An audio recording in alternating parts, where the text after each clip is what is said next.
राधे राधे, हरे कृष्ण। आज हम सुनेंगे पुरुषोत्तम मास महात्म कथा के अध्याय 8 को। सूत जी बताते हैं कि माधवी ऋषि की कन्या अपने पिता के निधन के बाद अत्यंत दुखी और अकेलेपन में जीवन व्यतीत कर रही थी। उसका हृदय शोक से भरा हुआ था। वह न केवल माता पिता से विहीन थी, बल्कि अपने भविष्य को लेकर भी चिंतित थी। वह कन्या एक सूनी हिरणी की तरह भयभीत और असहाय होकर अपने घर में रहती थी। उसके नेत्र आंसुओं से भरे रहते, हृदय दुख की अग्नि में जलता रहता और हर क्षण वह अपने जीवन का कोई मार्ग नहीं देख पाती थी। उसके मन में सबसे बड़ा दुख यह था कि उसका विवाह नहीं हुआ था। अब उसके जीवन का क्या होगा, और चिंता उसे भीतर ही भीतर तोड़ रही थी। उसी समय उसके दुख को दूर करने के लिए दिव्य संयोग से महान तपस्वी दुर्वासा ऋषि वहां पधारे। वह अत्यंत तेजस्वी, क्रोधी किंतु कृपालु मुनि थे, जिनकी महिमा स्वयं देवताओं तक में प्रसिद्ध थी।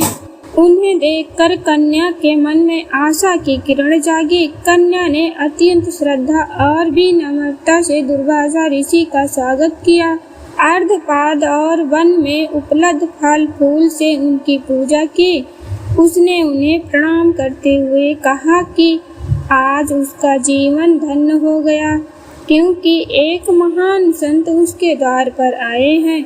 उसने यह भी कहा कि शायद उसके पिता के पुण्यों के कारण ही यह सौभाग्य उसे प्राप्त हुआ है। दुर्वासा ऋषि उसके सेवा भाव और विनम्रता से अत्यंत प्रसन्न हुए।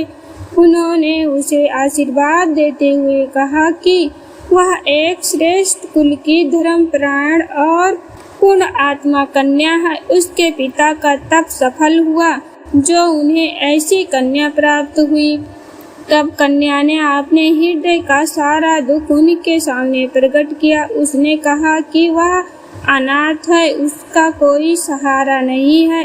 विवाह न होने के कारण उसका जीवन अधूरा रह गया है।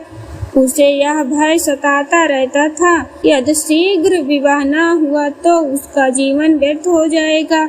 उसकी करुणा वाणी सुनकर दुर्वासा ऋषि का हृदय द्रवित हो गया। यद्यपि वह स्वभाव से क्रोधी थे, परंतु भीतर से अत्यंत दयालु भी थे। उन्होंने कन्या के दुख को समझा और उसके कल्याण के लिए उपाय सोचने लगे। अंततः उन्होंने उसे एक ऐसा दिव्य और सारभूत उपाय बताने का निश्चय किया, जिससे उसके जीवन का दुख दूर हो सके और उसका भविष्य उज्जवल बन सके। तो आज की कथा यहीं तक। हम सुनेंगे इसके आगे की कथा अगली कड़ी में। तब तक के लिए आप अपना ढेर सारा प्यार देते रहिए। राधे राधे, हरे कृष्णा।